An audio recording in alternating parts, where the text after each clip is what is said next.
and hope that the other two can join us as and when. So thank you for joining us on yet another Zoom call for our Local Access Forum. Hope everyone can hear okay. We probably just about got used to the technology for this now. I think it's the fifth one we've done this way. We had looked at the idea of doing a so-called hybrid meeting, for some meeting in person at the council chamber and then others being able to connect in.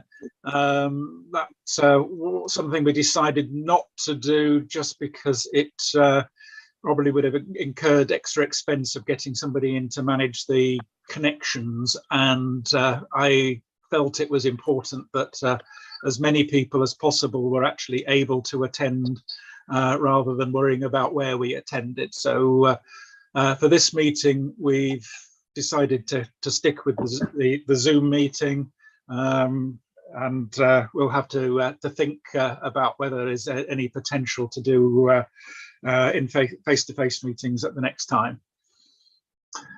So anyway, welcome to everybody, and I think welcome to Joanna, who I think is taking the minutes. Is that right, Joanna? Yes. Yeah. Yep. Welcome. Thank you for that. Okay. So Rose, are you, or is it Graham that's sharing the screen? Yeah, I'm sharing the You're sharing the slides. If you want to share the screen, I'll take. We'll start from the beginning of the slide set. Okay. Whatever that is. Okay.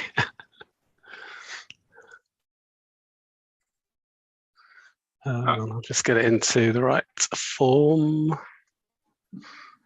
Okay. Can everyone see?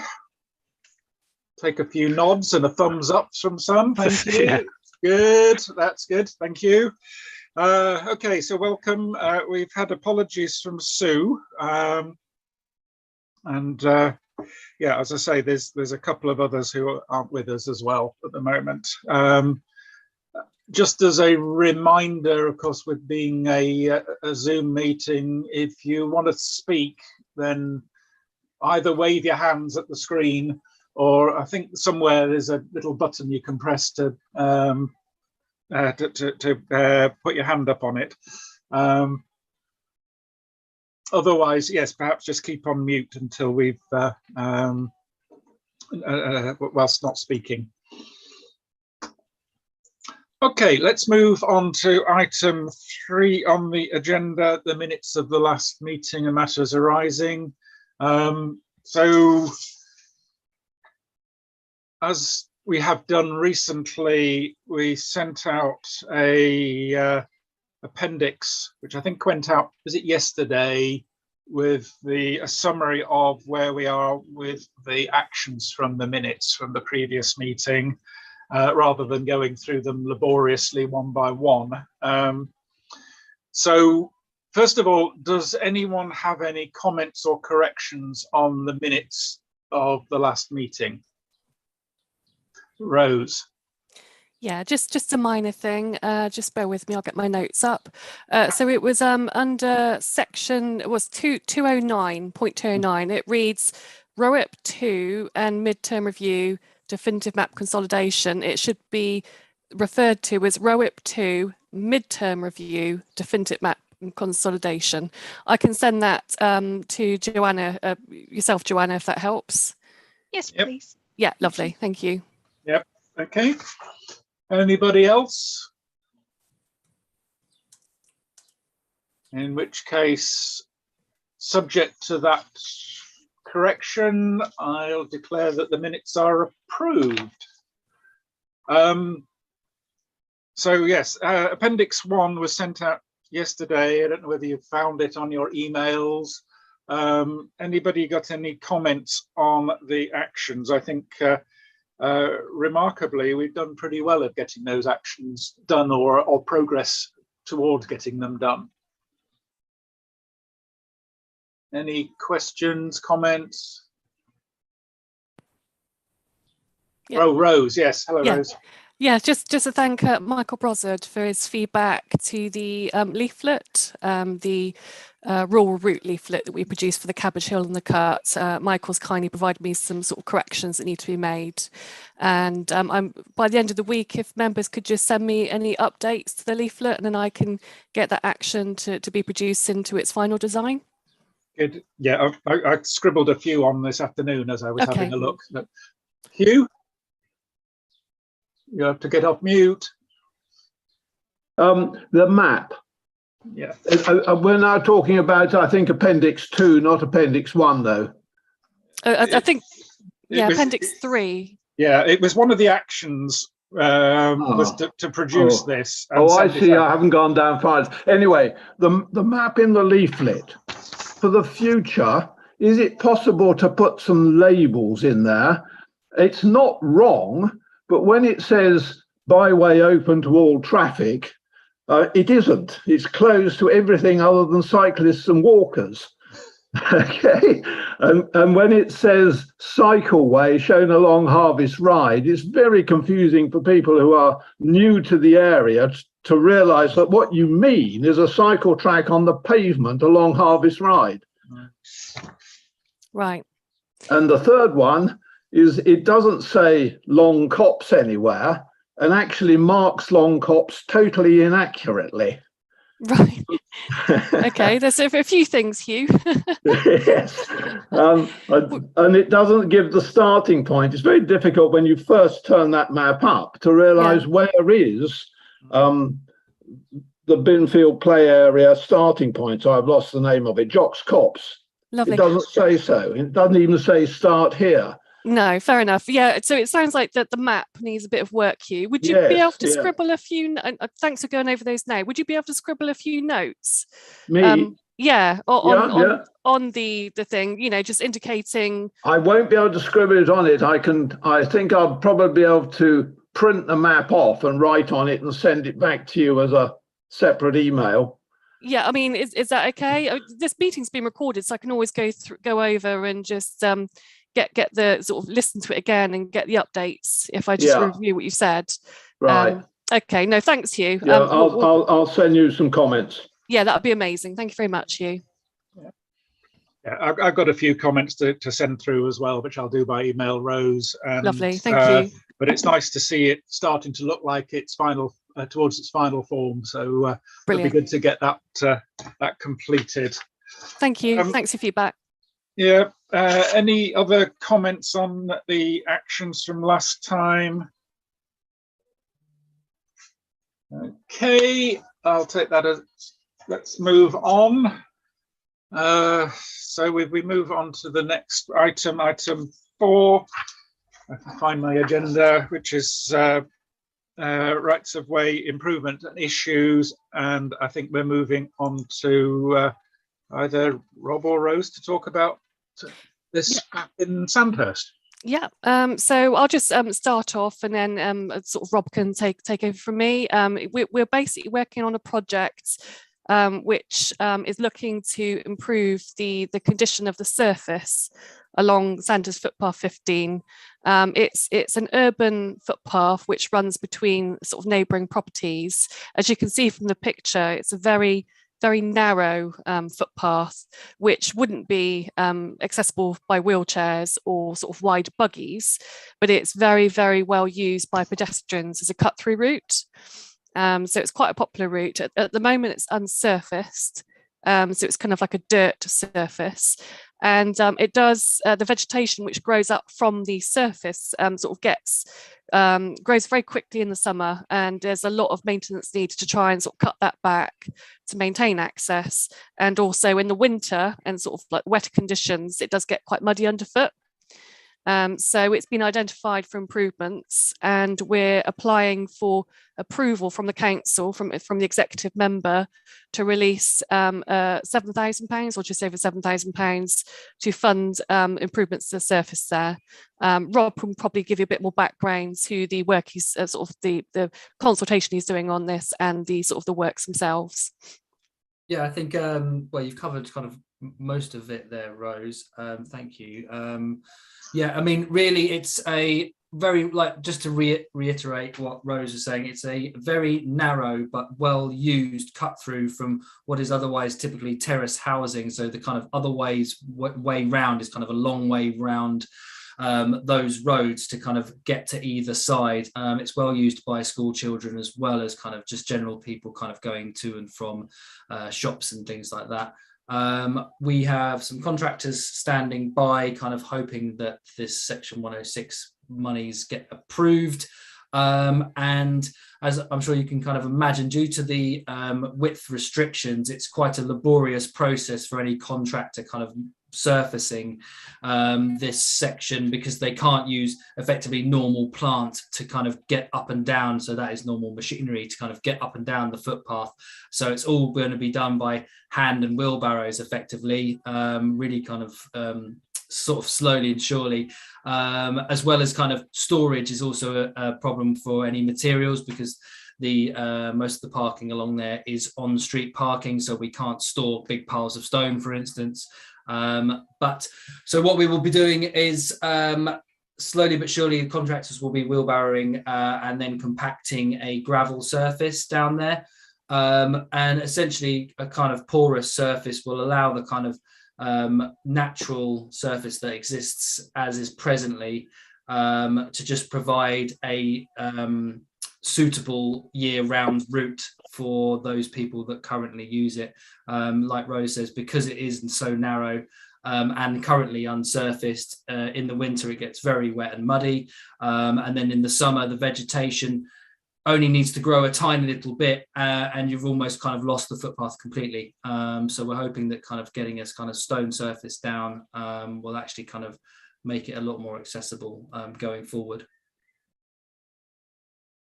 That's good. Any questions for anybody? Nothing changes. That's been a problem path for years. Even I remember it. Yeah, and we have consulted local residents. We've sent letters out and things like that. We have had no feedback, so we can assume from that we're kind of getting no questions or queries. So if the money's released, then we are quite happy to proceed, hopefully this summer. Well, hopefully they'll feel the benefit from it. Good. Okay, let's move on to the next topic, which I think this is Warfield Footpath 7, isn't it? Correct. That we're talking about. Rob, do you want to talk about the background on here? I can certainly start. Yeah, this picture shows the eastern end of Warfield Footpath 7, just across from the Montessori School on Malt Hill, the road known as Malt Hill. It forms part of the Ramblers route, which is a long walking route, essentially kind of going around Bracknell, and also is a very useful link, or becoming more and more so, linking new Sang sites of Windmill Farm, which is to the east, and then the several Frost Folly sites, and Wellers Lane sites, which will be to the west of this footpath, which will allow walkers and visitors to visit both those sites, as well as linking to them quite sort of rurally, and to get them off of kind of any kind of main country roads or highways. As you can see from the picture, there's a kind of section of about 15 meters of very narrow kind of planking across a very wet bit of field margin, which in the winter is a bit of a problem, to say the least.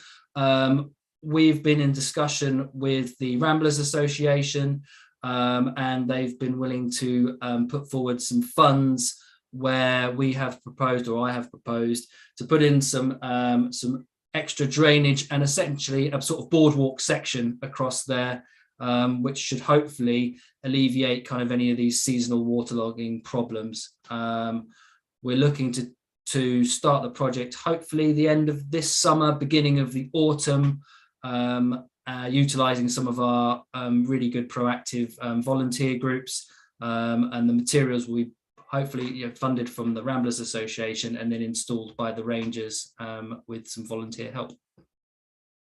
Good. Certainly will make it safer as well, because it's can be slippery on those current longitudinal sleepers. Yeah, so the boardwalk design will incorporate kind of grip strips as well. So we've kind of got that in mind. We've also spoken to the landowners who are fully on board with the project. So again, it's one of those that's kind of good to go, really. Hugh, you had a comment? Well, yes, it's a growingly important footpath because of, as Rob has already said, it links a whole group of sangs. And I think it's going to become much more popular and much more used than it has been historically. So the upgrade is excellent. Yeah. It'll just highlight the flooding that happens further along the path at some stages, but not as frequently at this part.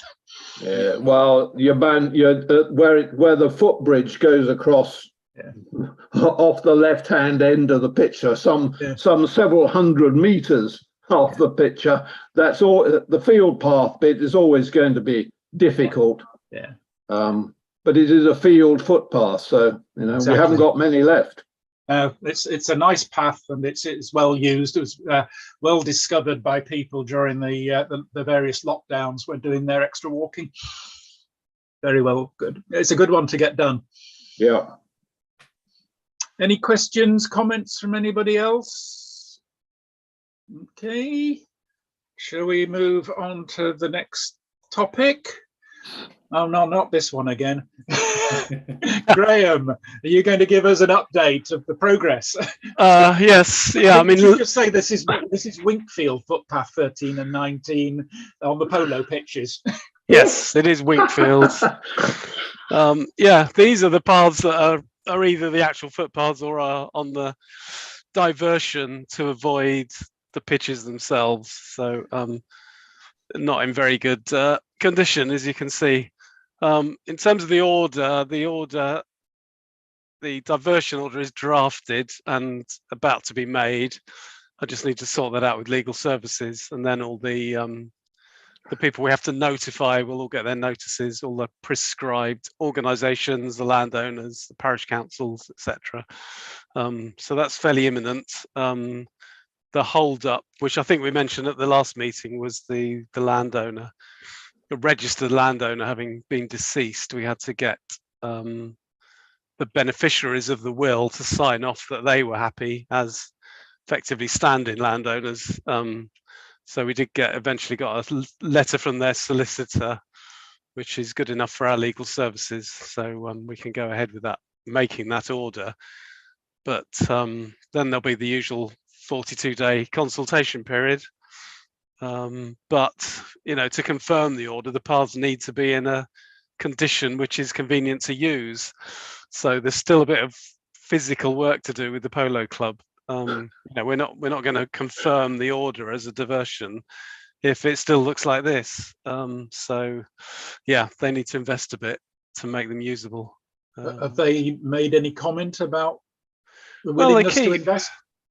They always say the right things when you chase them up. Like, yeah, we'll waymark the diversion and we'll make sure the surface is okay, or I'll go out tomorrow and inspect it, and yeah, it doesn't actually seem to change on site very much. Right. There's no good waymarking of the sort of thing we'd expect. But it's very hard for people to navigate still, to know where they can and can't walk. So yeah, it's not ideal by a long way.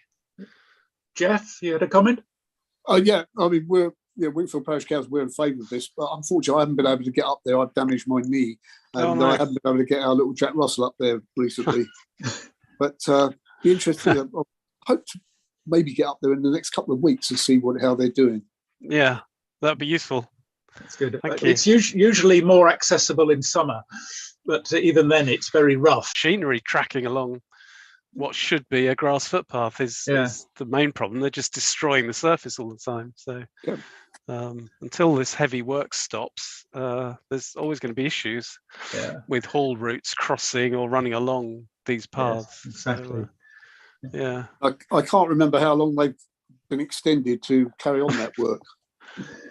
No, I'm not sure what the planning situation is. They've certainly gone beyond several extensions, to my knowledge, but I don't know where they are now. Yeah. One thing that just crosses my mind, and I'm not sure what the legal situation is that clearly, a public right of way has to be marked as it leaves the public highway is the legal requirement. Yeah. But what's the legal status of requiring route markers along the line of the path where it's not obvious where the path goes? Yeah, they're not so much a legal requirement as something that we have the right to do in a sense. Yeah. Even obviously on other people's land. Mm-hmm. You're supposed to consult the landowner, but then you can do it anyway, which has always seemed a bit strange the way the law's written. Right. But so yeah, we could go on and put way markers up. Okay. Because I mean, even when the diversion order's done, and even if the surfaces are improved, these paths will take in a range of different existing routes that are on the polo site. Yes. And it won't necessarily be immediately obvious to somebody who hasn't been up there before where the right of way runs. Yeah. Especially as they're trying to avoid putting some right angle bends in, for instance, to avoid some of the polo pitches that they've been reconstructing or new constructions. Yeah. So, it would be good as you negotiate with them on the surfaces to remind them that we will be putting up way markers. Yes. Yeah. Yeah. Particularly as you say, it changes of direction. You need to know where you're meant to be going, and the site's so big in some areas you can't see where you're heading for. In the distant hedgerow, where is the gap where the next kissing gate is? You just have no idea. So exactly. So I think way markers are a really important point on this one. Yeah. But it's good to see some progress. It's been a long time coming. And it may be one day we can take off the polo pitch paths off our agenda. That'd be nice. Another one will come on. Anybody got any other comments, questions on this one? Okay, well, thank you, Graham, for Richard. Yes. Richard. The problem is finding the exit from this. So that gap in the hedge, that needs to be well signed. Yes, exactly. Yeah, it needs a signpost because the diversion is going to go around that polo pitch rather than going across the polo pitch that's there to that one. It needs some right angle diversion way markings, including at the hedge, the gap in the hedge. It's not obvious. You'll be going parallel to the hedge at that point, looking for the gap rather than walking towards it. Yeah, you need a post that points people to the gate at some point. But so I think just highlighting to them where we would expect there to be way markings put in would be good. I mean, it should be in their interest. Otherwise, you get people wandering all over the place. Yeah. So, okay. Right, good. Yeah. So thanks for progressing that, Graham. I know you've been put a lot of time and effort into that one. Yeah. Thank you. And any other comments, or shall we move on? Okay, let's go to the next topic. We're still on improvements. This is the Three Castles Path, and who's talking to this one? I put it down as Jeff, because it's something that Jeff raised. Is that okay, Jeff? Yeah, that's fine. Yeah, the only thing I was going to bring up, I did suggest to highways that maybe we put some traffic lights there. That would be the simplest and probably the cheapest way of doing it, but they're dead against that because it's an important road. But there again, you put traffic lights on narrow bridges elsewhere. The Kingswood people, built in the new houses at Kingswood, they would love something to be able to get across up towards the Foresters. But I spoke to, the only thing I was going to bring up was I spoke to someone in the government at Highways, and he wouldn't give me his name, and it was completely off the record. And he said, probably nothing will get done until someone gets killed there, which is you know, a terrible way to have to deal with things. But as I said before, I did see some people get hit, but they didn't want to take up anything. But I think there are some near misses and maybe some scrapes and things, but things don't get reported. But I'm going to keep on about it. I think Network Rail agree that it's not ideal, but the way the road operates is down to highways. So it's just something I'm going to keep plugging away at to see if we can do something. And everybody said, well, the simple thing is just put traffic lights in, because they've got them in Binfield and places like that on the bridge. But no, the answer is no at the moment. Yeah. So for those who are not familiar with this one, this is it's a narrow railway bridge, humpback bridge, which is regularly used by pedestrians. And even if they can't do anything like traffic lights or put a footbridge in, then I still think it would be good to put some warning of pedestrians in the road signs up. They put some no footpath for 200 yards, but when you do actually walk up it, I think I mentioned this before, you have to walk with the traffic up the hill, and then at the top, if you can, you cross over, so then the people coming from the other side can see you. Which is a bit of an odd way of actually doing something like that. Yeah, you have to sort of stop and squeeze into the side every time vehicles come past, don't you? Yeah. But it is a very well used bridge from pedestrian point of view, and as you say, it's just unfortunate that nothing is likely to happen until somebody gets injured. The problem is the speed of traffic coming towards it. Yes. It really at 40 miles an hour, and they don't realise the lack of visibility for the traffic point of view. Oh no, that's de-restricted. Is it de-restricted? Oh, yeah. Okay. 60. That's 60.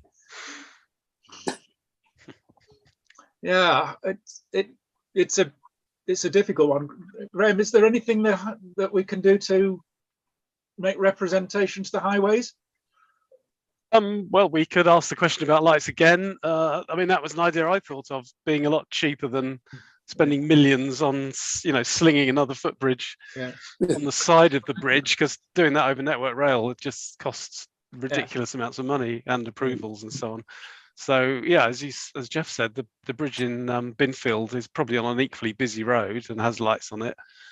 So near where the old garden centre used to be, that's now housing. But obviously there's a different speed. That's 40, I think, there, isn't it? Whereas putting that on the 60 mile an hour road would probably mean dropping the speed limit as well. I don't think you could have 60 mile an hour traffic. Yeah, the speed limit wise, the Swinley Road is going to become 50. Yeah. But on this bit, you come off Priory Road at 40, go across the lights, you're 60, over the bridge at 60. You then come to a 40 for 100 yards, and then you're back to 60.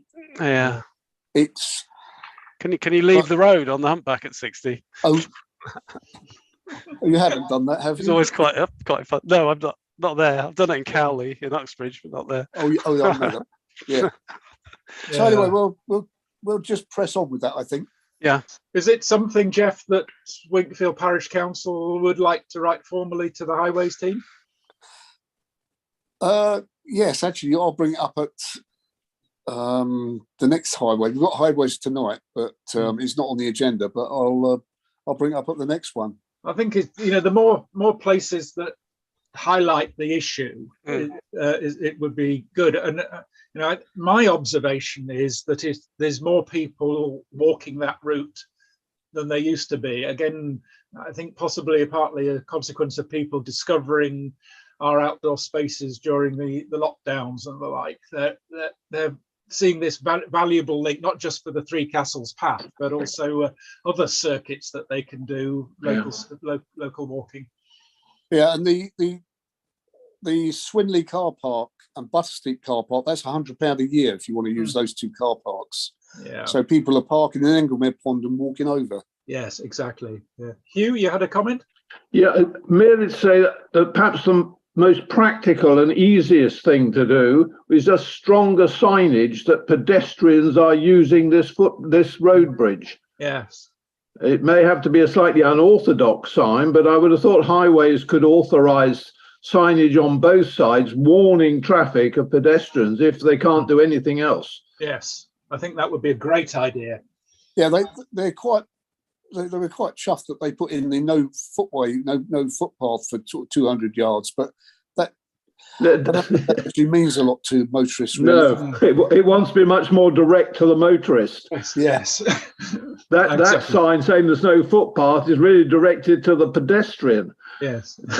And the other thing that might help is if there was a white line down the middle of the road on the bridge, and that might highlight to people, just to make them slow down at that last bit to see that, crikey, this really is narrow.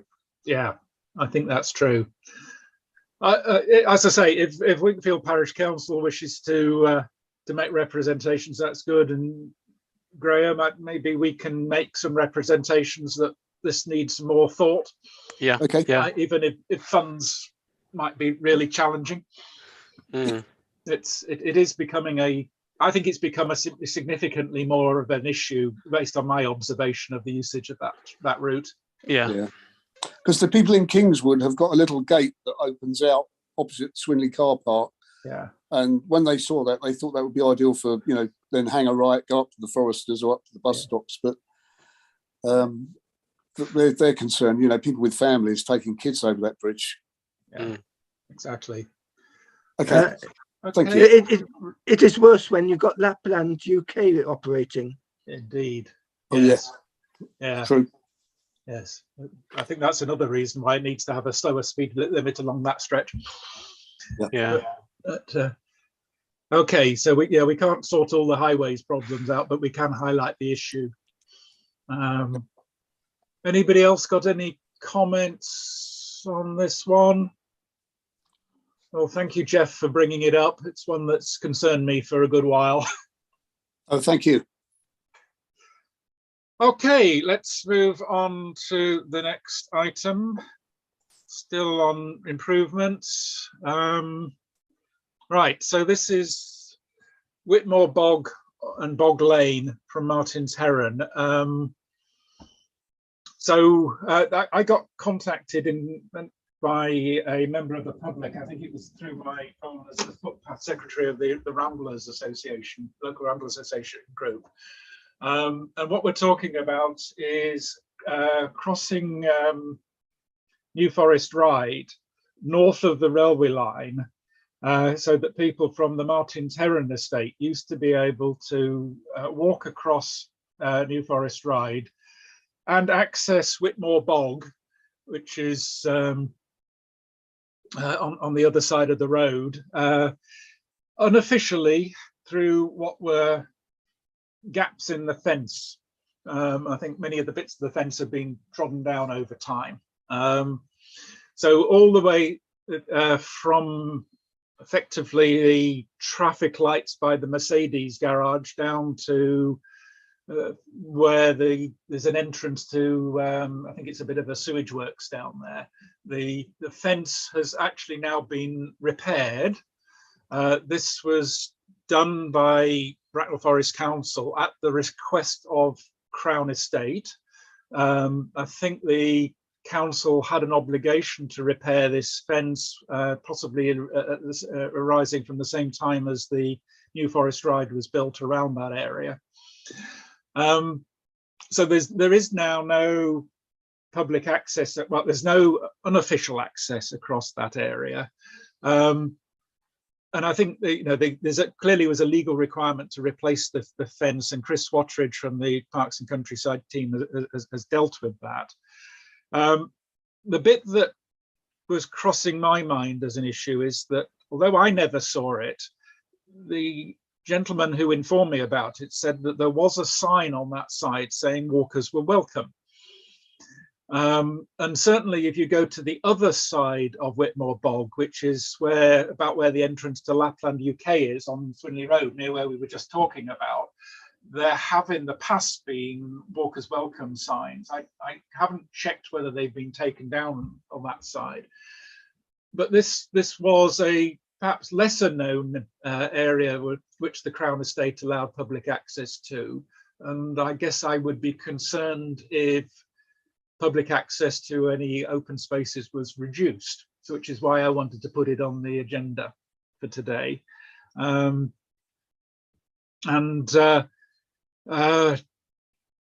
think the message I got from the gentleman who contacted me was that he'd been in contact with the Crown Estate, and they said they had no wish to reduce the access or limit public access. It was just repairing the fence and the unofficial access points.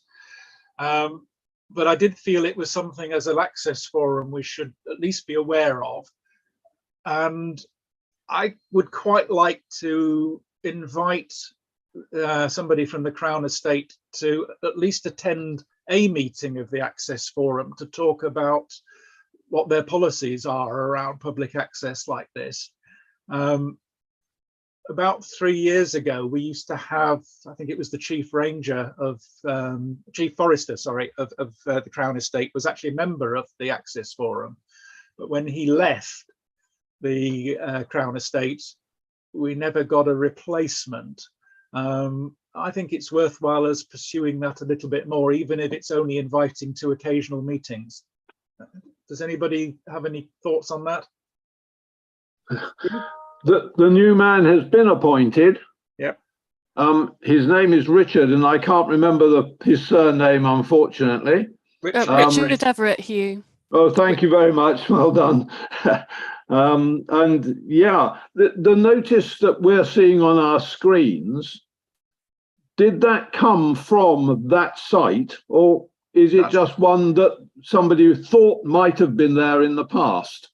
Well, I haven't clarified that one. In the email I got, a very long email, detailed email from the gentleman who lived in Martin's Heron. He implied that this notice was on the Martin's Heron side. There's certainly notices or used to be, and I haven't checked them recently, notices on the other side, very similar to that, near where the entrance to Lapland UK is. So my contact so far with Richard is that I think, as somebody said earlier, they have no wish to restrict access from its current status. Yeah. So if it existed in the past, I think there's quite a good chance they'll reinstate it in the future. Yeah, so I think it needs a little bit more understanding of what the access is in that area. Yeah, and what is approved by the Crown Estate. Clearly, access is restricted when Lapland UK is operating, and that's usually from a setup starts, I think, about the beginning of October and goes on till around the end of February when they've finally taken it all down. So there is some restriction, but there is a way through to get through to the Englemere Pond side. But yeah, I would quite like to see that, to get some more clarity there. Jeff, I think are you asking? Yeah, they've put some new signs up on the Swinley Road side of that, by Englemere Pond. Right. And I can't remember what it said. The only thing that really hit me was the way they have changed the spelling of Whitmore. They put these new signs up. It says Whitmore Bog, and it's MORE. Oh, right. Okay. Well, I've got a photograph, and I shall have a look at it and send it to you. Right. Okay. That's good. I think it's one we should just perhaps do a little bit more investigation. And Rose or Graham, is it possible for us to officially invite Richard to the next meeting? Yeah, I think we'll make advances to the Crown Estate and try and get either Richard or somebody else equivalent to attend a meeting if they're not willing to join as a member, as you say. So yeah, I think that would be a good start. But I mean, if you think about our remit, it's it is the countryside access, and the Crown Estate land is such a massive part of countryside access for people of Bracknell Forest Borough. It's huge. We certainly benefited from the occasional attendance of I've forgotten his name now, the previous John Deacon. John Deacon. That was it. Yeah. So And his Uh, predecessor used to come. Really? Okay, that Yeah. was before my time. Yes. Oh, God, I've forgotten his name. But he always wore most beautiful cut tweed suits. Oh, beautifully yes. turned out. Yes. Let's see if we can make contact and just Yeah. make him more aware of what of it, and that I know when there've been other issues like car parks and the like on Crown Estate Outland, that it has been helpful for the forum to get their viewpoint as well as everything else. So, anybody else got any thoughts or comments on this one? Okay, let's keep moving on to the next slide. We're still on rights of access improvements and issues. This one's me again. This was another one which came to me from people at the Ramblers. And this, we're down in Crowthorne now, on the Broadmoor estate and in Napier Woods. So Napier Woods is there's an aerial view on the left-hand side there, and the red line delineates, I think, the Broadmoor estate land on the right-hand side, and then the area of green woodland at the top of the map, top of the picture, is Bracknell Forest Council maintained land, as far as I understand it. So Napier Woods is sort of split between the two landowners. I think my understanding is that this area of woodland has been used extensively by local residents, uninterrupted for many, many years, sort of indefinitely almost. But recently, there are new signs that have been put up there that certainly discourage access, if not saying that you can't access it. They do talk about trespass. They do talk about the dangers of there being adders in there and rough ground, and certainly is discouraging public access to it, as I say, if not actually legally restricting it. It is private land, obviously. Well, I suppose it's actually public land because it's owned by the Broadmoor Estate, which is the National Health Trust, but it's not one we actually have right of access to from the public rights of way point of view. Again, I come from it from the point of view that anything that restricts public access to countryside is unwelcome. As far as I know, people have been accessing this for years. Whether there have been any accidents, I don't know, and what the cause of putting these signs up was, I don't know.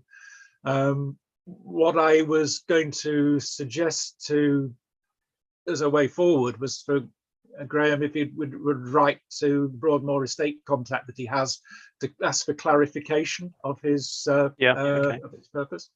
Yeah. Nicholas, you wanted to make a point? Yeah, you'll have to unmute. You're on mute. I'm pressing the wrong button. Yes, this is one thing that I've noticed, and that is roundabouts here. There's a couple of paths that come up. Oh, you can't see that either, can you? There's a couple of paths that go up from the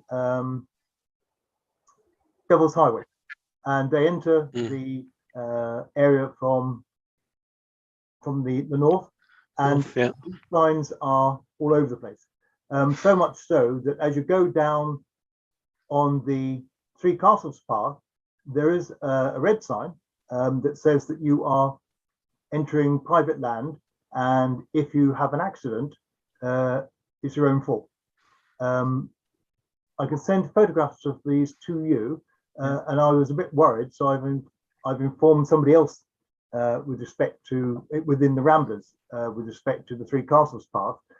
These that are displayed on the right hand side are now up and down the Devil's Highway, and really you're quite right, it is offensive in some degrees, and they are warning you, despite the path that's identified to the right of the red sign, that goes up to the top of the hill and to Cricket Green, which is at the top of the hill of that. and you can then get access on other paths that take you all the way down past the farms and the Crowthorne Rugby Club, which again is areas that you are now discouraged from using. The only main path is the one that goes from the gas station through to the old Broadmoor Road and to the right as a dogleg, and it comes out at the Broadmoor Farm itself.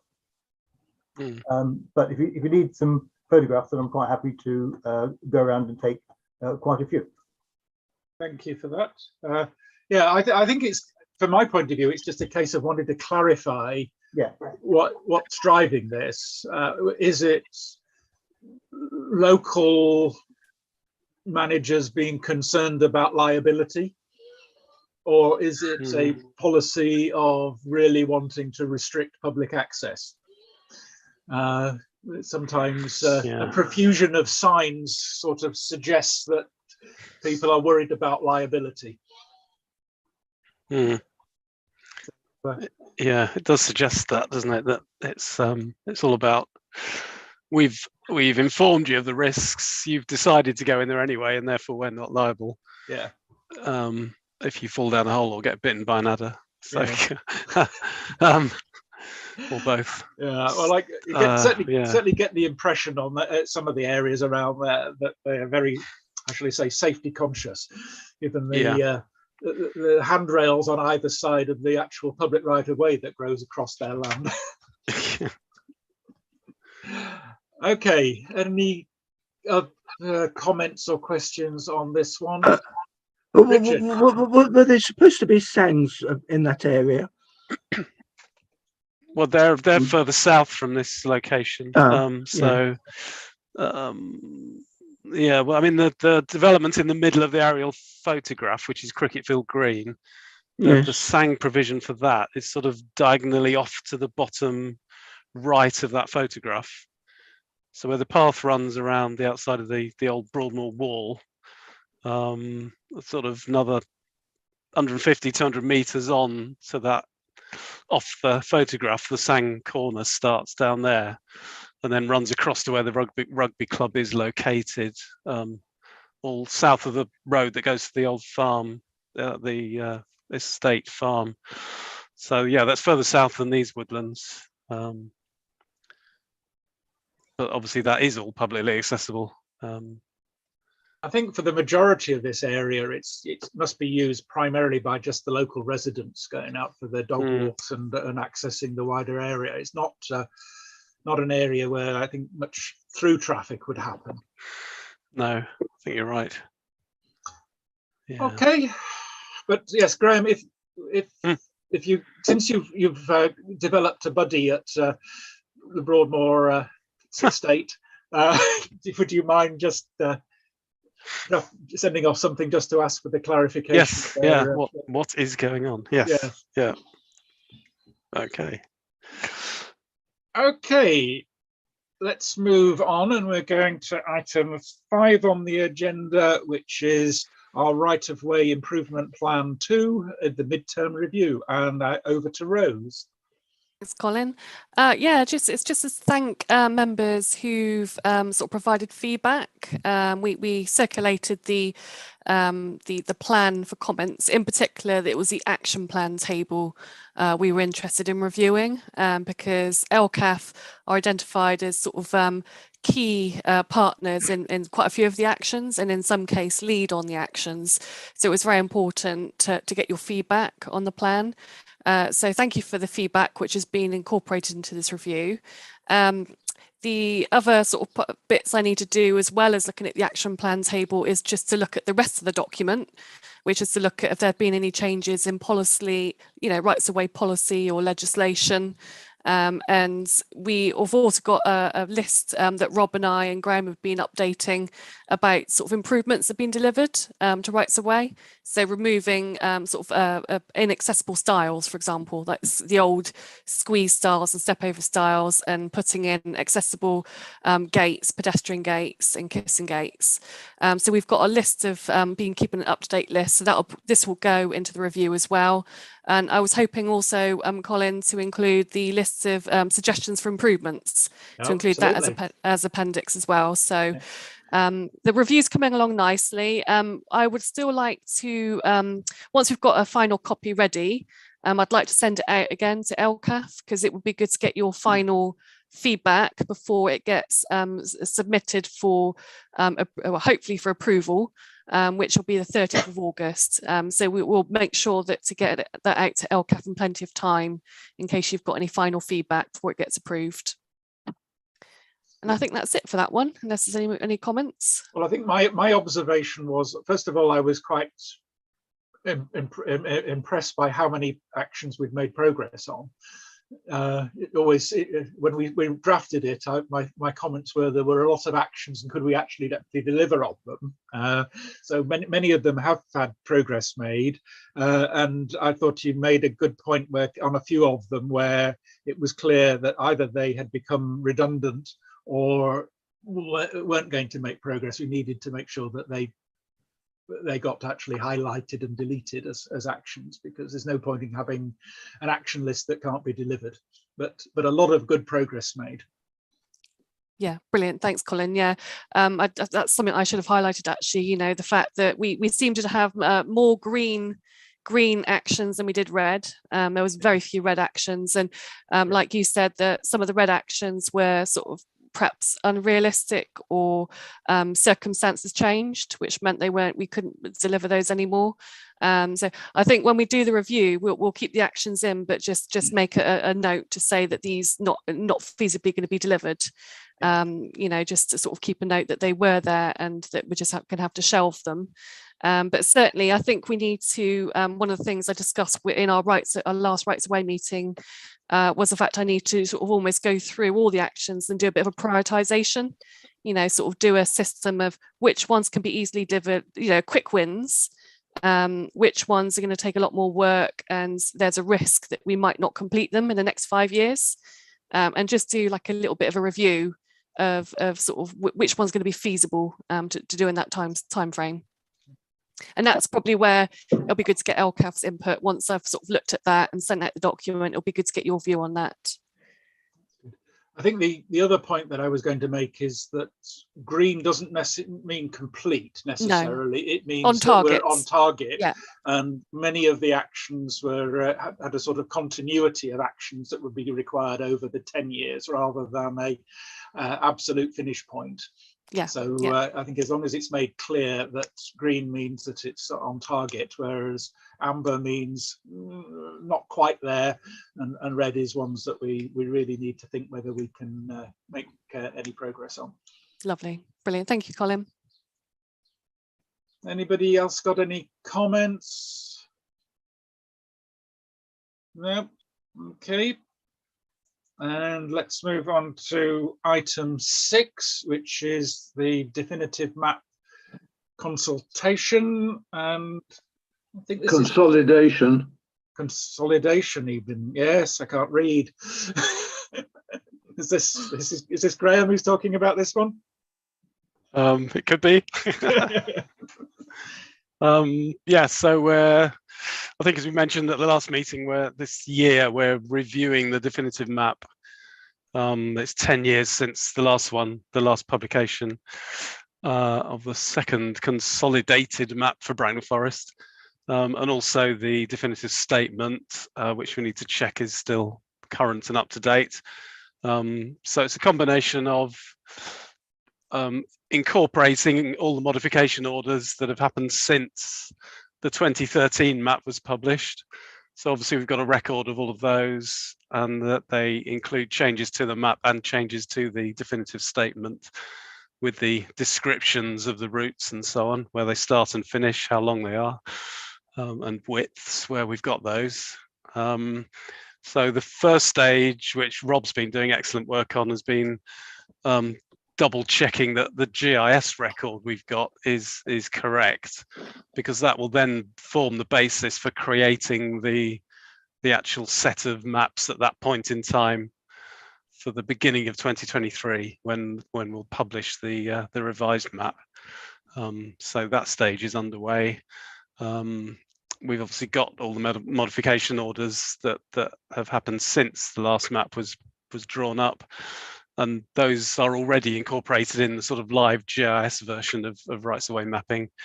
And then the other thing we noticed, there are some of the older Berkshire County modification orders actually have widths stated in them which don't appear in our definitive statement. And it's been a bugbear of ours for quite a while that our statement doesn't have a lot of widths stated. And then I was researching a couple of path orders from pre-2000 and realized that actually they did have some widths in a couple of the ones I checked. So I actually need to go through a whole chunk of old orders to see if they have got widths in, which we can put into the statement, because they quite often come up in questions and searches when people are buying property even next to byways and so on, and checking if they've got the right to drive from the byway into their drive and all kinds of little legal issues. The one I was checking was to do with Network Rail down in the path south of Crowthorne Station, and they just want pedestrian access into some piece of equipment, and I'm wondering if the right of way goes up to their fence, basically. So it's sort of, or is there some other landowner who's got control of a little strip of land? So it's questions like that. It's really useful to have defined widths to refer to. So that'll be another part of it. But it's not, it's all very doable and underway already. So as I say, we're aiming to publish January 23, which will be 10 years after the 2013 map was published. Good. It'd be interesting to know if some of the paths are actually narrower than the official defined width. There's certainly a few places where I wonder whether fences have been erected that have narrowed the paths. Within the right of way. Yes. Yeah. So I mean, some of the old byways have got massive widths. Yeah. Hawthorne Lane's 12 meters in the definitive statement. Right. Where we've had a few people nicking bits of the surface outside the old piggery, which is something else we need to deal with. I mean, I think this is, it might sound like a little bit of a bureaucratic exercise, but I think it's really important because the definitive map actually is the way that legally we protect these public rights of way, which are so important to residents. So Richard, you're on mute, Richard. Richard, I can't hear you. No, you've still gone back on mute. No, Richard, I can't hear you. That's it. Try now. The problem is the growing vegetation, which restricts the width. Yes. Yeah. Yes. I mean, if it's growing within the width of the right of way, then that is our maintenance issue. Then unless it's coming off adjoining landowners' land and sort of overhanging, in which case it's the landowner's responsibility. But it's a big problem. Rose, you've got a comment? Yeah, thank you. Just to say as well that one of the things we need to factor in is just checking all the traffic regulation order information is sort of correct, showing correctly, which is as well as the widths. We just need to make sure that's all up to date. That's true. And we're doing some work at the moment to map sort of the traffic regulation orders. So we have a copy of that, which we can, once it's ready, we'll be able to provide that online, hopefully. Good. The more information we can provide to people, the better. Anybody else got any comments on item 6? Let's move on to item 7. Item 7, which is the looking at local developments, and we're talking about the Gellets Hill and the proposed new garden village here. Now, who's speaking this one? Colin, I think it was Jane who suggested we do about speaking about this one. I'm not sure if Jane wants to give an update. Yes, that's right. Jane, sorry, I wasn't quite with it yet. Yeah. No, I think, thank you, Rose. I wanted it put on the agenda purely to highlight that the majority of the perimeter of the development is highways, byways, and public right-of-ways and bridleways. And certainly from my own perspective, I would like to see how LCAF can ensure that if this development goes ahead, how we protect those rights of way for the equestrian use that they currently are, i.e., I don't want them to be resurfaced like some of the routes that we used to ride in Warfield were, with a surface that is more conducive to cyclists than equestrians. So that was the reason that I wanted it to be put on the agenda, just so that, you know, as a forum, how do we ensure that we can protect that perimeter of the development for, obviously for everybody's use, but I'm more concerned about ensuring that the surface remains suitable for equestrians. So that's why I wanted it on the agenda. Thank you. I guess one comment I'd make is that as the existing rights of way, most of them are, well, some of them are not on the land that is owned by the people who are planning the development. So presumably in that case, there would be, the council would be able to control the any changes to the surface. The route Hawthorndale Lane around the north side, which has been very valuable, presumably is on Syngenta land, but it is designated as a public right of way. And therefore, does the council have jurisdiction on what the surface is? Is that right, Graham? Yes, yeah, we do. Yeah. Yes, because it is a bridle way. Yeah. So very specifically a bridle way to keep people off the main roads. So yeah. So it's something where I don't think the developers have the right to change it without consultation with the council, at least.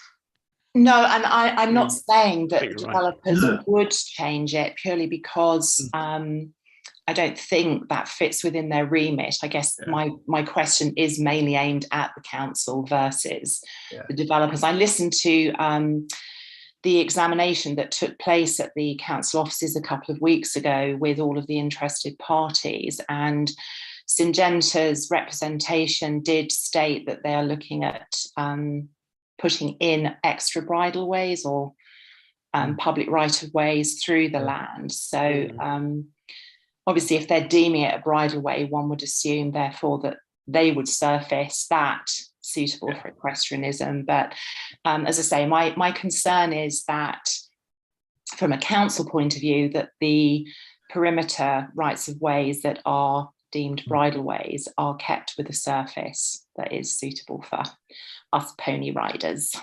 I think that makes perfect sense, and let's keep that in mind. And you're talking to the right people that will I know will bear that in mind. And yes, I think if they do put in a new bridleway, presumably it has to be suitable for horse riding. Yeah, one would hope so. I mean, the proposed new bridleway is actually just about visible on this map. It goes from, there's a purple dotted line around the south and east side of the development, and I think goes all the way. I'm not sure whether this is the latest version of it, but no, I'm not 100%. This was December 21. Yeah, I think there's a new one. I think there's a newer one somewhere. In principle, it would be a great addition because it would connect through and make a circuit. Hugh? I think the big issue is to make sure that there are proper horse bridleways kept. Not that every bridleway has to be surfaced for horses specifically. We've got the problem in Warfield, which is now so built up that catering for the historic horse traffic is really very, very difficult and almost impossible to do on a safe basis. The level of traffic and the number of cyclists and walkers is such that things are very difficult to cope for all the traffic using the same lane. Here, we've got some proper bridleways that are really rural, and it would be a great pity if they become urbanized to the extent that the horses are shoved off them. Yeah. My point exactly, Hugh. Thank you. Yeah, and one of my issues is making sure that the bridleways and any other routes around the area that are public access retain their rural nature. Now, I mean, at least being screened by vegetation and open spaces, and to some extent, the latest versions of the plans have taken that sort of thing into account, apart from probably Hawthorndale Lane, which is, certainly one that will need some thought, where the proposals are for new roundabouts and things.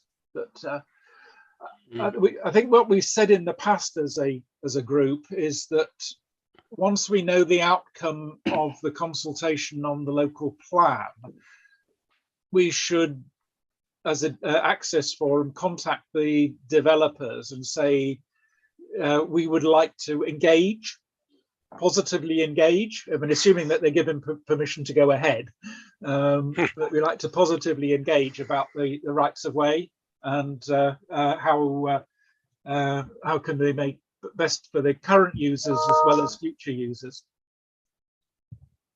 I think we can be stronger than that. We can require them to come and report to us about their plans for the rights of way. That would be good if we can. Well, that's how I would start. I wasn't sure what our rights are as a forum, but I certainly think yes. It certainly, because this is would have such a significant impact. Absolutely. On rights of way in the borough, then I absolutely would be very disappointed if they didn't want to engage with us. They would have a duty to engage with us. Right. Okay. That's good. In the past, we've asked for a connection through to Frost Folly from this development. Yes. To Frost. Well, Frost Folly is literally just here on the south of their boundary.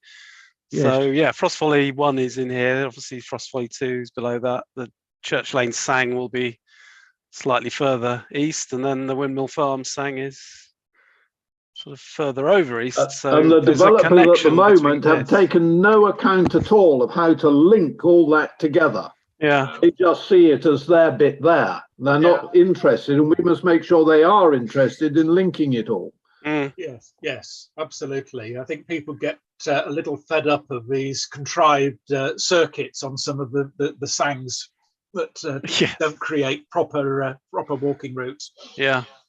And this area has got so much potential from that point of view.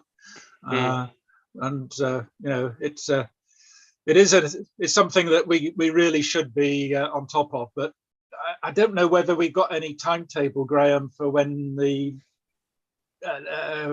examination of the local plan will be completed. Do we? Well, the second phase is in October. So there's this phase now, which is sort of May, and then May, June, and then there's an October phase. Presumably some alterations will have been made following all this sort of consultation and comments, and inspectors will be making comments. I don't know quite what the timing is after that. I would suspect some point in 2023. Okay. Do you think earlier or middle of the year? I'm not sure exactly at the moment. I think I'd like to see this topic continuing on our agenda, say every time, with perhaps, if you could just in advance of the meeting give us look up an update on progress towards it, so that we are aware of as and when it's time for us to engage further. Rose? Yeah, sorry, just saying, just depending on timescales, because obviously our next meeting is in early October, and then the one after that's in early February. If it needs be, could like a working group be put together outside of the meetings, if you know, if we're going to sort of take advantage of providing feedback? Absolutely. If the the local plan is a definitive message statement on it comes through. Yes, absolutely. Hugh? Quite apart from the local plan, there are new big developments going on in Warfield where the first plans are coming out at the moment, covering Priory Lane right through to Tesco's. Right. And we ought to keep an eye on those too. So could I suggest they come onto the agenda or onto the committee's agenda? Yes, that's good. I hadn't realised those ones had come out yet now. The one dealing basically with Hedge Lane, Yeah. that's now out. Yeah, It hasn't that's been the approved yet, but it's there on. Thomas Lawrence brickwork one, isn't it? That one. Yeah. Yeah. Which is all going to be Taylor Wimpey. Yeah. So we do need to keep a close eye on them because there are 4 or 5 or 6 different developers all doing their own things separately, and I can see some of the paths having those terrible dog legs in them in order to link them together. Yeah. So are the timescales of planning applications for these things consistent with the timings of our meetings? Or do we need to flag these? I mean, Hugh, you obviously get visibility through Warfield Parish Council.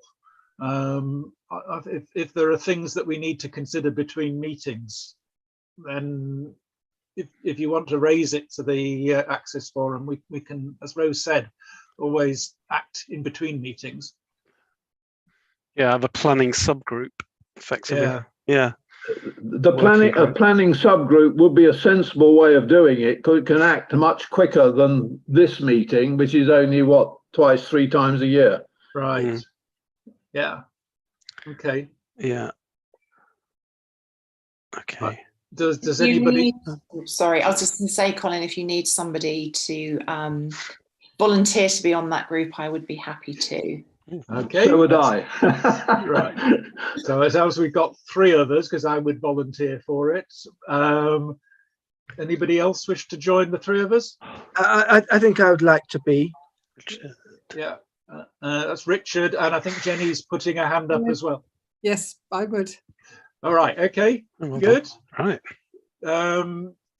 Right. So, how's this going to operate? I guess I think the challenge is having visibility of when these plans come into the public domain and when they need comments made on them. And I think, obviously at the moment we're primarily talking about Warfield areas, and I know, Hugh, you get the visibility of that through the parish council, but yeah, are we saying this planning subgroup is wider than that across the borough, or just for these new developments that we are very aware of that are coming? Some definitely coming, some may be coming, like the Gellets Hill one. Well, the other obvious one is the Broadmoor Farm development when that gets underway, because that's going to have the same issues. Yes. Yes. Yeah. Aren't there some proposals for east of the Horseshoe Lake area? Yeah. Yeah. There's that one went to appeal relatively recently. Yeah. We don't have an outcome yet of that one, do we? No, that'll take a while, I imagine, to come back from the planning inspectors. Yeah. Okay. But obviously that'll only be outlined, so they'll have a lot of detail work to do if they get the go ahead for the outline stage. Right. So that may or may not happen. It is at the outline stage we need to put our comments forward, and then they get incorporated into the master plan. Right. Yeah. Okay. Nicholas, you got your hand up. Yes, there's also a development at Beaufort Park near the cemetery. Yes, there's two things that are going to be built, possibly one with 68 houses and the other with 226. Yes. There is an opportunity there to divert what used to be an old path to be on the outskirts of both of those. And I don't think that the gap that they've got of forest between the 226 and the main road, which is the 9-mile ride, is sufficiently wide enough. Right. We've got that coming up on in about 3 slides time, because Oh, you right, raised okay. it to the committee. Yes, it is. But yeah, so Yeah, so there's quite a few big developments, really. Aren't there? there are. As I say, I think we've got some willing volunteers. It needs that process to get the visibility as the planning applications come in, particularly at the outline stage, as Hugh has often pointed out in the past, because that's the time you perhaps can have some more influence, that we at least then can circulate them to the people on that subgroup. Graham, do you get these notified to you, or do you have to just keep an eye on the planning portal like the rest of us? No, some I'll be consulted on a lot of these directly, Right. And yeah, pretty well every planning application that needs some landscape stroke open space stroke rights of way input is logged in a system. So yeah, I should be able to pick them up sort of early on in their consultation periods, and yeah, we could then have a way of bringing them to the Access Forum's attention. Yeah, so I think the question, I mean, if you were able to feed them in, yeah, that would be great. If you wanted to be part of the subgroup, that would be great, but I suspect you would have some time constraints on that, and possibly some conflicts of interest potentially. Yeah, I don't know. I mean, I think it'd be good if there was an officer helping to facilitate those meetings, probably, whether it's me or somebody else. But well, do you want to have a think about it? Yeah. And maybe you and I put together a mode of operation for this subgroup. Yeah. Okay. Yeah. As I say, I don't know quite what you can commit to for it, but it would certainly be valuable to the team. Yeah. Okay. And then if there are things that the group is able to comment on, we can either submit comments to the planning application process, or at least raise them at the next Access Forum meeting. Yeah, I mean, I've forgotten the right term for it. The Access Forum is a Reg 93 body, isn't it? So I think they have they have an official capacity to comment on things. Official? So, okay. I need to check on that. I think it's Reg 93. That's dredging that up. That's my stance, is that we have the right to make. Therefore, they have a duty to respond. Right. Do we have a right to be official consultees? Well, I think that's what that Reg 93 thing is. I need to look that up, make sure I've got A, the right reference, and B, what it actually says. Yeah. But I'll double check that. But I think it does make us. I know that the planning team sends out requests for input from official consultees.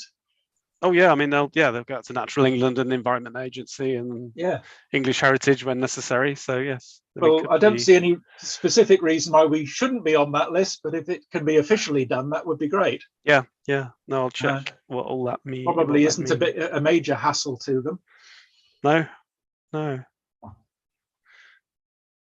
Yeah, brilliant. Okay. Okay, is everybody happy with that? Yes, thank you. Thank you. Okay, well, thanks for bringing that one up, Jane. Anybody else got any other comments at this point on local developments, item 7? Okay, let's move on to item 8. We're talking about claimed rights of way over the next 3 slides. So I think it's Graham, it's back to you on this one. Very good. Okay, so this is the track in Hayley Green between Warfield Park and Hayley Green Woods.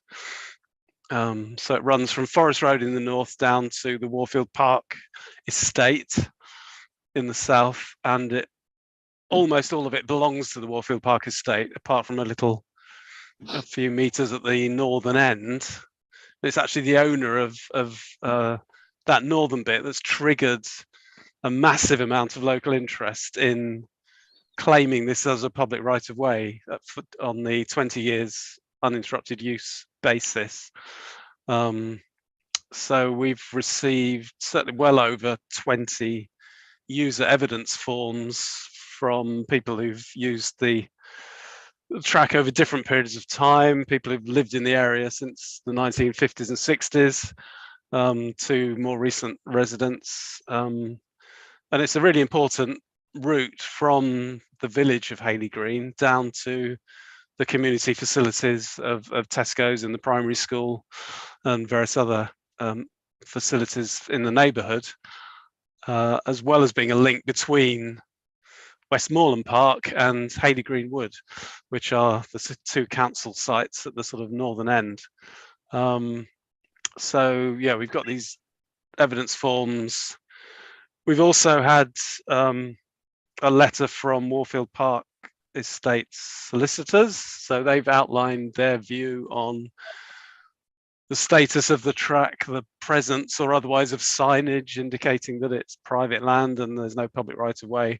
So we need to take that on board. So as the slide says, we need to objectively analyse all of the evidence presented and work out if it's a valid claim that it could be a public right of way based on 20 years use. And we'll then make a recommendation to the director based on that.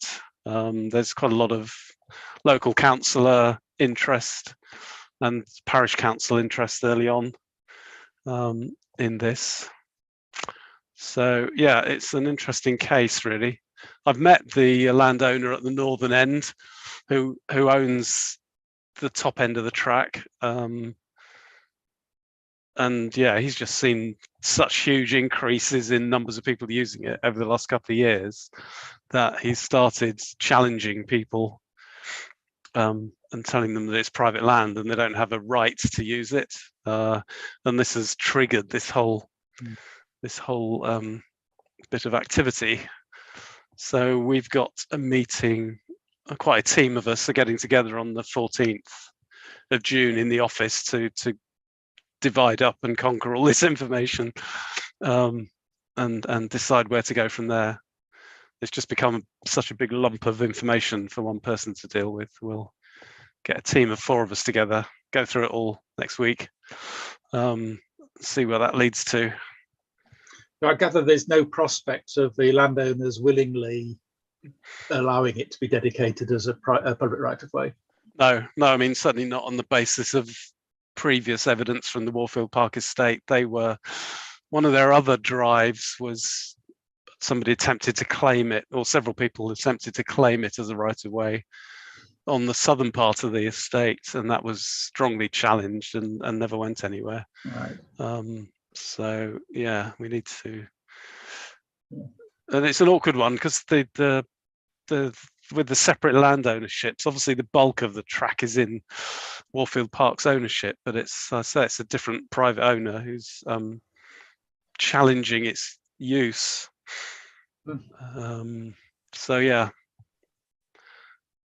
so we'll know more soon as to sort of what way it's heading. Yeah.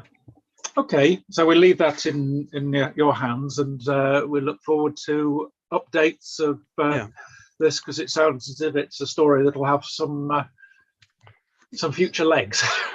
Well, it will, yes, yeah. It's almost bound to go to the planning inspectorate, for a decision. Okay, yeah.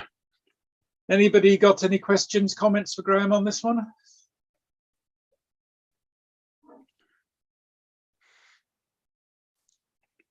No. Okay, let's move on to the next one.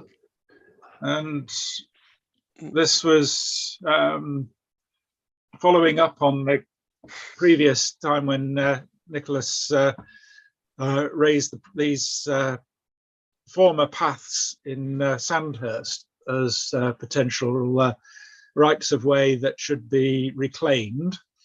Remember, there were two of them. Just to orientate people, maybe the right-hand map I find easier. You can see going through the middle past Perry's Bridge, the main road from Sandhurst heading north towards Wokingham, past Ambarrow House, Ambarrow Court on the right-hand side. And then there was a path that you can just about see on the old map, heading southwestwards towards what is now Horseshoe Lake area. And there was an additional path from just slightly north of where the other one left Perry's Bridge, heading somewhat northwestwards towards Ambarrow Farm. And Nicholas had found these on the old map, part of the Ramblers Association's review of lost paths. I think where we have got to on these ones is that, as was raised previously, the southern one of the two paths is on land that is part of a planning application that's gone to appeal for building houses on the land to the southeastward side of that path, which the last version I saw included a new sang which would incorporate the land on which that path is actually located, or the former path is located. I think I should say that, as far as I'm aware, for neither of them is there any current path on the ground. But, so it's not a case of reinstating a path that exists and putting it as a public right of way. It would actually be creating a new path. So if the sang goes ahead, if the planning application gets approved by the inspectorate and the sang goes ahead, then clearly we can influence getting access through that point there, which would be address that particular path. As far as I know, the other path is not part of any planning application currently. So I think where we've got to at the moment is clearly the southernmost one. It doesn't seem that there's anything particularly any action to take until we know the outcome of the planning application appeal. In either case, if they were to reinstate a path that was on the old maps, it would need all the relevant evidence to create or to claim a historic right of way, which I think, Nicholas, you're probably aware is quite a substantial body of evidence that's required, isn't it? So I think that would be, is that something that you would be? That's something I would be involved in. Yeah. The map you see on the right there comes from the 1888-1913 map.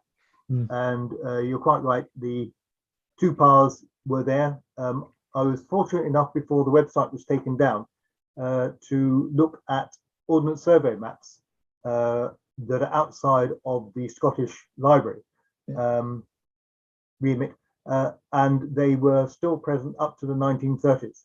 So those two paths were lost in about before the war years. Certainly after the war, they were no longer present. Yeah. So I think the way that I would going to propose from the forum is that if it's a case of putting in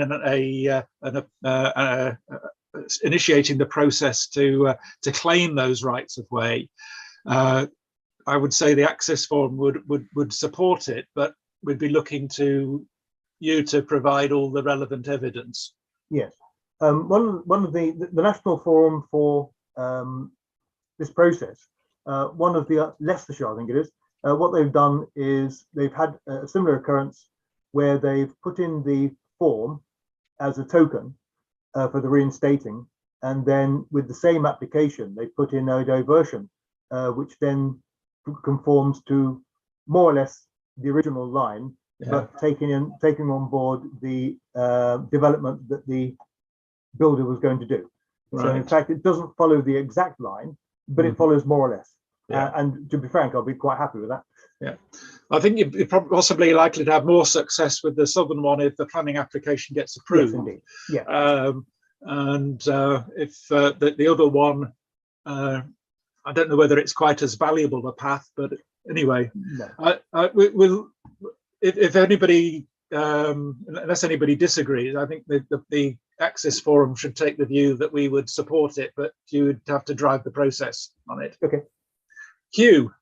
I'd support the southern one. The northern one really has merely just moved a little bit further north and currently exists along the bottom line of the trees shown on the map right in the north. There's a path runs along there and into Ambarrow Park, house rather. Yeah. Yes, that comes across. And that links with the path running now due south where your arrow is. Yeah, that path exists. That's the Three Castles path. Yeah, yeah. So the one running across the field is really broadly redundant. The south one, however, would be very useful. Yes. I wholeheartedly agree with that. Yeah, I think that makes perfect sense. Yeah. So anyway, so I think that's where we've got to. If we put that in the minutes, and we'll put these. I can't remember whether I actually did put these ones on the latest version of the wish list for proposed paths, but it's certainly one we should get on that wish list to be so that we don't actually forget about them.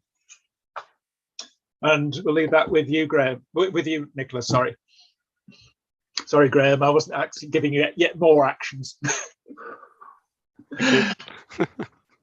Okay, so let's move on to the next one, which again was one that Nicholas has brought to our attention. So we're near the crematorium and cemetery, or just off with South Road, where the access is running up from the 9 Mile Ride. This is Beaufort Park, which was raised earlier briefly, former office area that has been demolished and a new homes built in part of it, and a wider planning application covering a wider site as outlined in red here. And Nicholas had highlighted that again on the old maps there was previously a footpath running approximately diagonally from about where it says cemetery on the map down to the bottom left hand corner of the area that's enclosed in red. That's approximately what it was, and suggested that this would be useful to be reinstated. Clearly part of it goes through the cemetery, which would not necessarily be likely to be a good place to put a public right of way. But again, we're in this situation where this area is subject to a planning application that is currently live, if I understand rightly. And even if that particular planning application does not succeed, I believe this area is included in the draft local plan for houses anyway. If I've got that right. I think so. Yeah. Major changes happening in this area, and Nicholas had suggested that there was a potential for a diverted path to go through this route, this area. And I think again, it comes down to not knowing quite what the outcome is going to be of the planning process as to whether this would be something that you're working with developers who might be able to help with that, or whether you're working with landowners who don't have approval to build on the land. Mm. The other thing that, when I had a quick look at the planning application, there seemed to be some issues about access off West Road, that it wasn't something where the developers had rights of access off West Road to be able to put a path across from there that avoided the cemetery. So, you know, there may be some issues there. West Road is a private road at the moment. It is walked and driven down by people who visit the golf club. And it used to go to the restaurant, which is now a retirement community, but it used to be called the Hideout.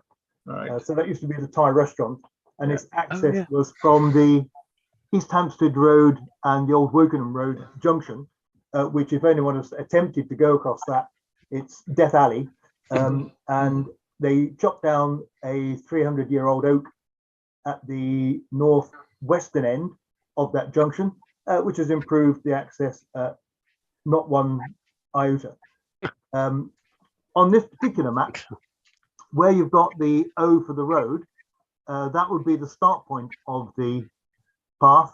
And you're right, it did actually go straight through the cemetery. You wouldn't be able to get permission to do that. And it goes also through the golf club driving range. And I don't think they'd be very impressed either.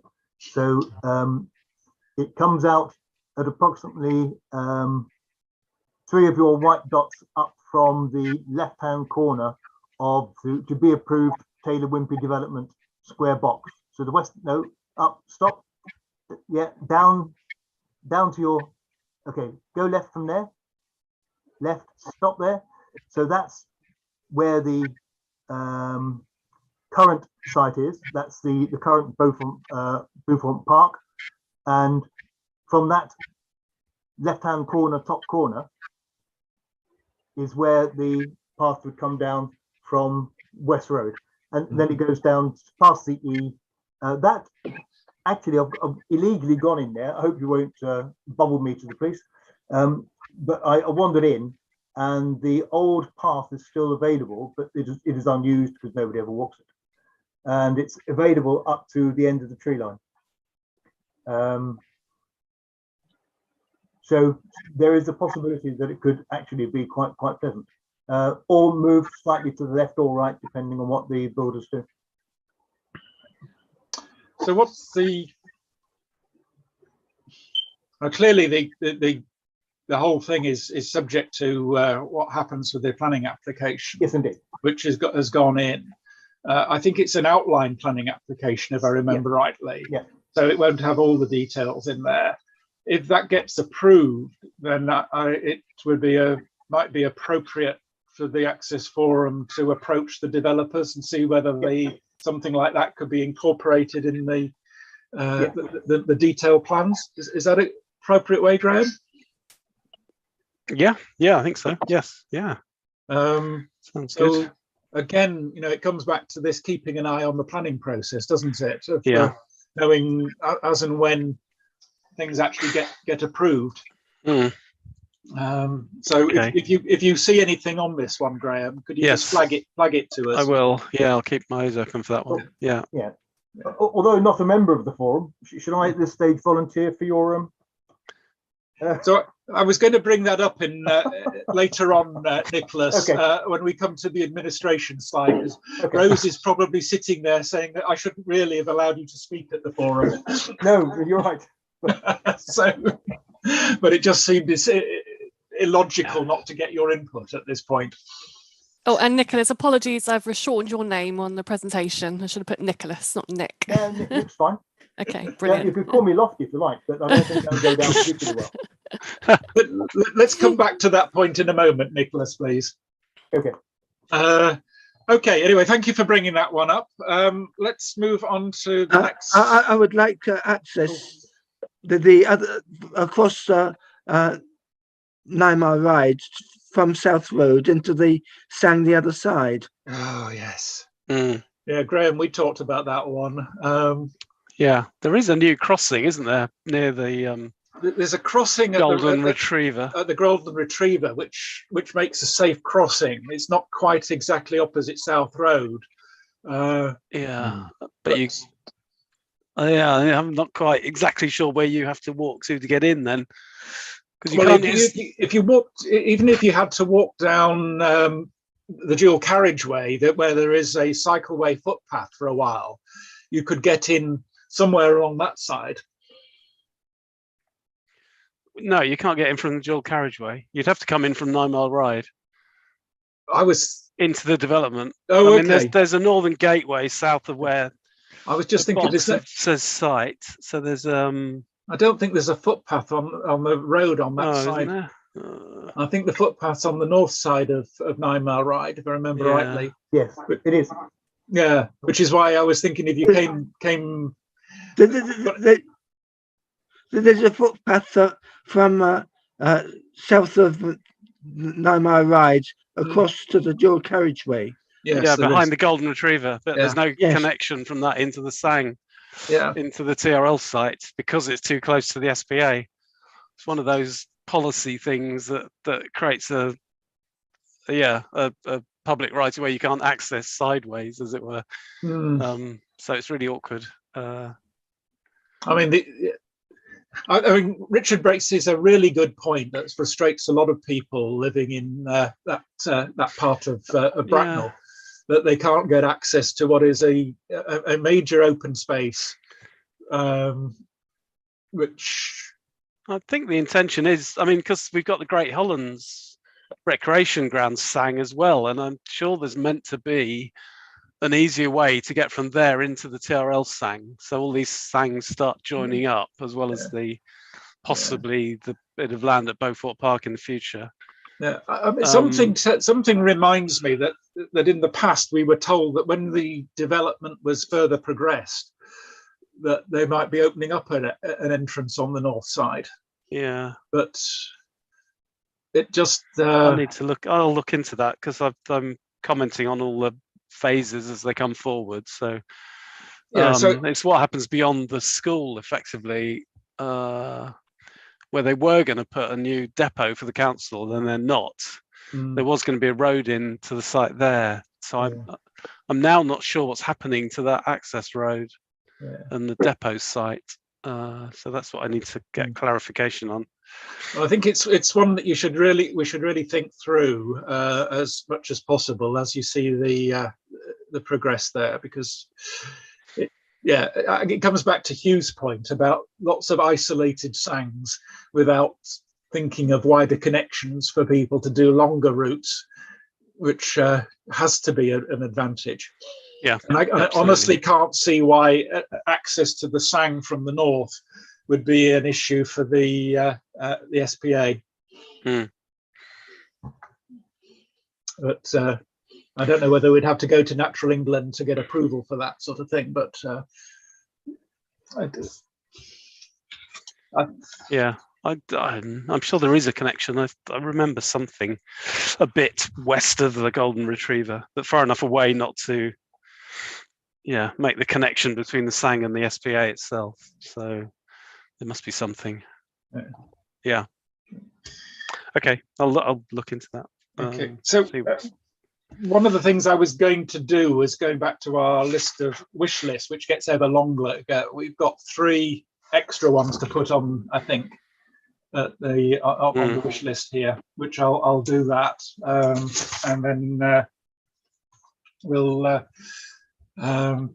least keep a track of them from that point of view. Yeah.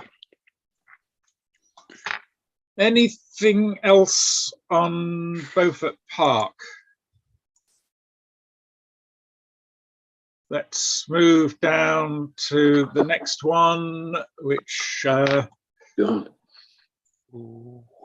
are we? I've lost the track of it. Yeah, okay, this is the one that Alvin, this is the one that you raised some time ago about the link between Warfield Road and the former Garthill College site.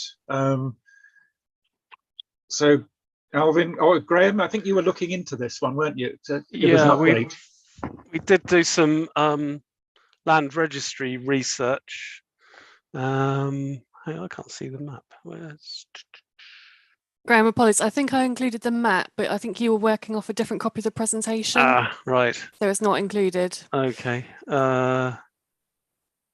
There, right. There appears to be a problem with land ownership, and part of the strip of land, which obviously was all owned by the council in the past, had been sold off to one of the houses in Grange Road to extend their garden. Hang on, I wonder if I can find. No, I can't do anything. I've only got one monitor at the moment, so I can't go off and find other stuff. But it means there isn't a continuous piece of land in the council ownership, and part of the path has been fenced off and incorporated into people's gardens between Grange Road and Warfield Road. So we wouldn't be able to punch a route all the way through to the new development at what's it called? Something Drive. Yeah, Hurley Drive. Hurley Drive, yeah, which is where we were trying to get through to. Yeah. Yeah. So from land registry, it looks like it was only sold off in 2020, which is a bit frustrating as well. But I wasn't aware of it. It wasn't registered as open space, so it wouldn't necessarily have been brought to our attention that the land was being sold off by whoever. Corporate property probably made the decision. Yeah, so I think it's been scuppered by land being sold off in little lumps behind gardens, unfortunately. Yeah, okay. So Alvin, do you have any thoughts on this?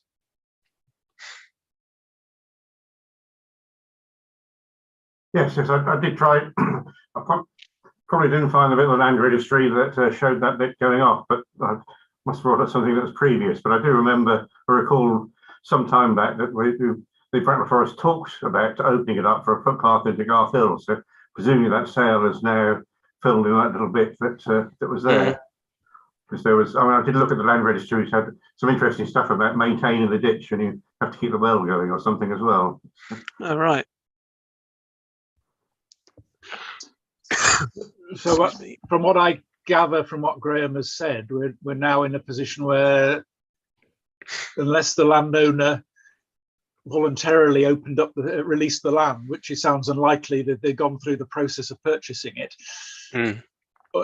this doesn't sound like a likely option. Yeah, I think that's seems to be the case. Yeah, I mean, when it was all in the council's control, it would have been relatively easy to create a path, but with bits of it leased.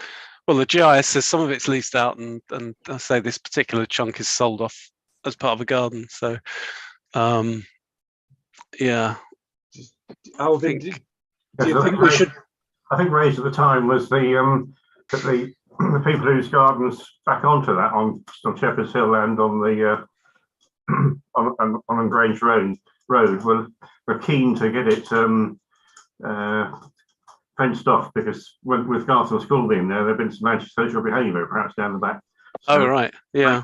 Maybe they've just eventually progressed all that and managed to buy it, I suppose. Looks like that. As I say, it was only 2020 in the land registry. Okay. So Alvin, I think it sounds as if there's no way forward on this one. Do you agree? It doesn't sound like it, unless somebody wants to talk to the person whose land it is. I mean, I have attempted to look over the fence there, and it does all seem to be enclosed with a barbecue in the garden there and stuff. So it seems very unlikely that they would voluntarily allow it to happen, would it? No. Shall I remove it from our list, Alvin? It does look like it, doesn't it? Yes. Yeah. Okay. Okay, I'll take that one off. But thanks for bringing it up, and it's I'll just make a note to remove that one from the list. Yeah, it's always good to have ideas to investigate, but unfortunately that one seems to be scuppered. So anybody else got any other comments? Let's move on to the next item, which is SANGS, item 9, and it says Rob is going to talk about this one. I certainly can. Links nicely probably to a couple of slides ago, but really just to kind of make the forum aware that following a tender process, Bracknell Forest Council, Parks and Countryside are now responsible for the management of Buckler's Forest SANG, which I know we previously discussed, but if you're not aware, is the large SANG around 100 acres site in Crowthorne on the land which was previously TRL. Along with the management of the site, it's also freed up some funds for a new ranger who has been appointed now, so as sort of part of the team, and has very specific site responsibilities for that SANG. Yeah, so that will be the case moving forward. And if you're not aware, it's a really fantastic site, you know, with surface paths and sort of naturalized areas with large tree copses, big open meadows, lots of open water bodies and ponds. It's really kind of an interesting walk around. So it's something we're quite excited about. Incredibly popular area. Yeah. With a massively overflowing car park. Which needs a bit of work. Yeah. So I think it's important to point out this is a different arrangement than usual with the SANGs, isn't it? Many of the SANGs transfer to the council for a longer period than 10 years to manage. This one is a different arrangement, isn't it? Yeah, so the land trust will still the kind of overriding kind of freehold, and then we are, well, essentially sort of subcontracted managers on their behalf. Does it give you any rights to propose improvements or propose different changes? I believe so.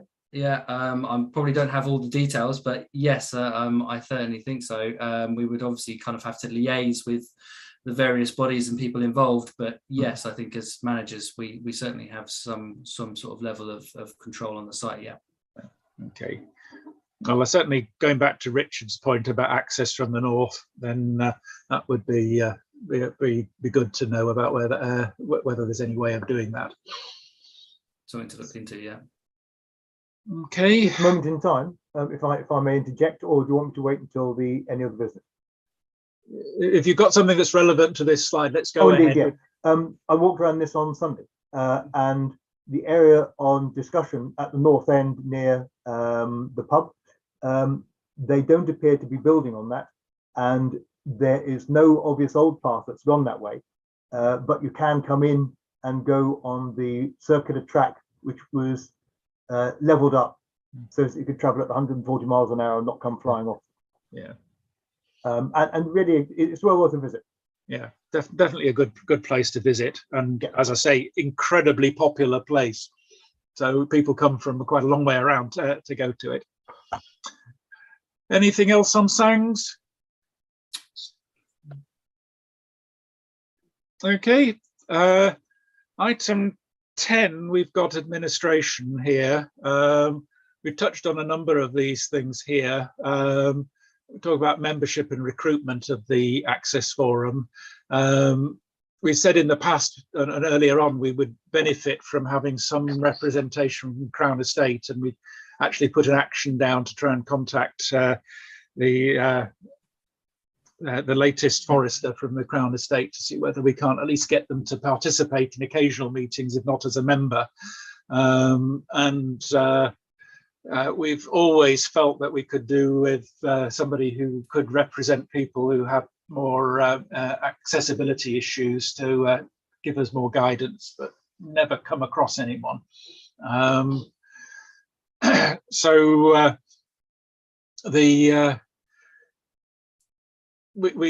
think it is something where we are looking for people to join the Access Forum, and I guess, Nicholas, this is where I was just going to come in with that you've contributed, and I've allowed you to contribute during the meeting, even though you're an observer.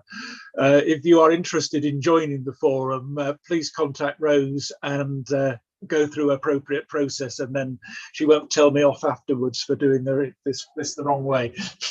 I'll predate it. Okay, Jane, you've got your hand up. Thanks, Colin.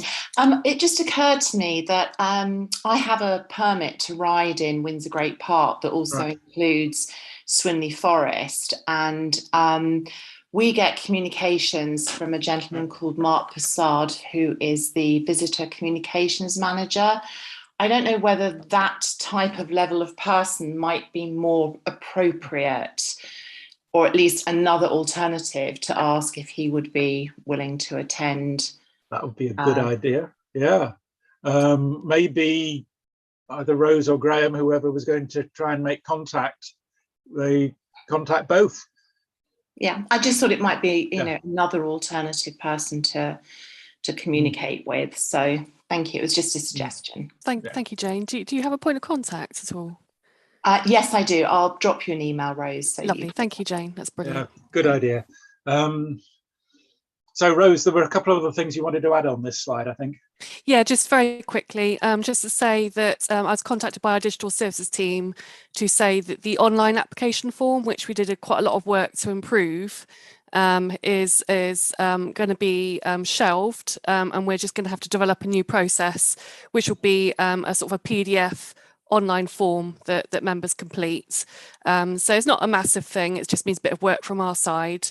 Hopefully the process will still be nice and smooth and easy for those looking to join. The other thing, and I'm going to try and sort of angle in a few updates to our LCAF pages at the same time, you know, sort of improvements.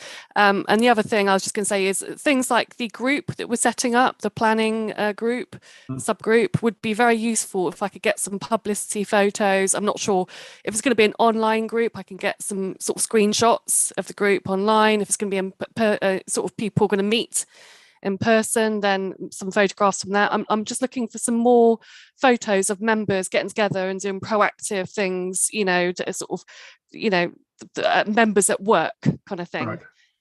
Just because that's, I think when people want to look at joining the forum, to see it's a really proactive forum and you're doing lots of interesting things would really appeal. So yeah, it'll be great to get some sort of promotion material when I can. Okay. Good. Okay.